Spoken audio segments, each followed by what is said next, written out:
Immunodriver 2 study is a collaborative study that UCLA did with Tempus using the Tempus Lens database. And in Immunodriver 2 study, we looked at median overall survival rates for patients that receive first-line chemo IO or IO alone in the metastatic setting. And what we were correlating was the co-expression of PD-L1 expression with CD8 T cells. PD-L1 expression needs to be interpreted in the context of CD8 T cells, but there is the concept of constitutive PD-L1 and inducible PD-L1. Inducible PD-L1 is where when a CD8 T cell comes into the tumor microenvironment, the tumor cell upregulates PD-L1 to shut down the CD8 T cell activity. And this is why this upregulation of PD-L1 is called inducible PD-L1, and this is most predictive of checkpoint inhibitor efficacy, because coming in with a PD-1, PD-L1 inhibitor will release that break in that setting. In contrast, constitutive PD-L1 is where there's a baseline expression of PD-L1 independent of CD8 T cells. There could be no CD8 T cells or low-level CD8 T cells, and there's constitutive levels of PD-L1 expression.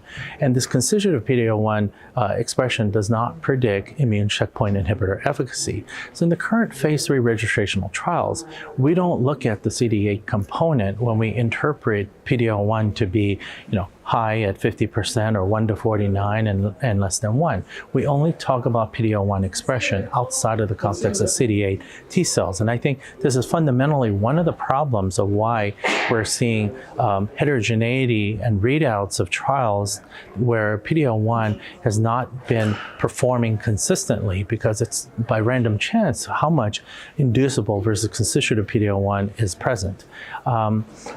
So Immunodriver 2 looks at the co-expression of the two together. And we separated patients by PD-L1 high, 1 to 49, PD-1 negative, and then we looked at CD8 T cells at a median cutoff, and if it was above, we grouped them as CD8 T cell high. If they were below the median T cell counts, then it was PD-L1 low.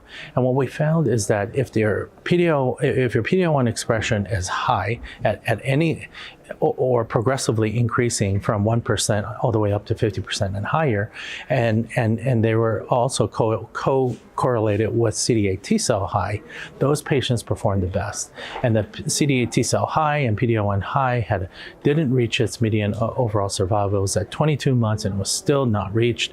Whereas on the flip side, if you're CD8 T cell low and PD-L1 negative, these patients had the poorest overall survival, median overall survival at 11 months.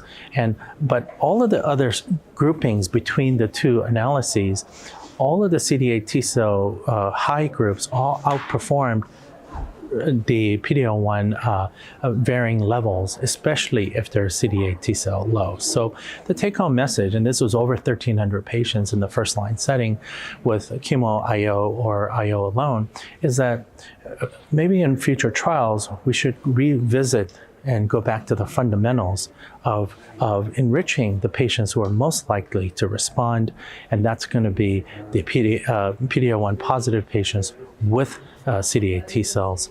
And also in the implication in the early stages, following resection, when you have the entire specimen, whether it's in the adjuvant setting or post-chemotherapy, chemo IO, and you have the resection specimen, the tumor microenvironment should be interrogated for, are there CD8 T cells present? And that should be a useful clinical parameter, and we should validate this in phase 3 trials of whether those are the responsive patients with more additional immunotherapy in the adjuvant side.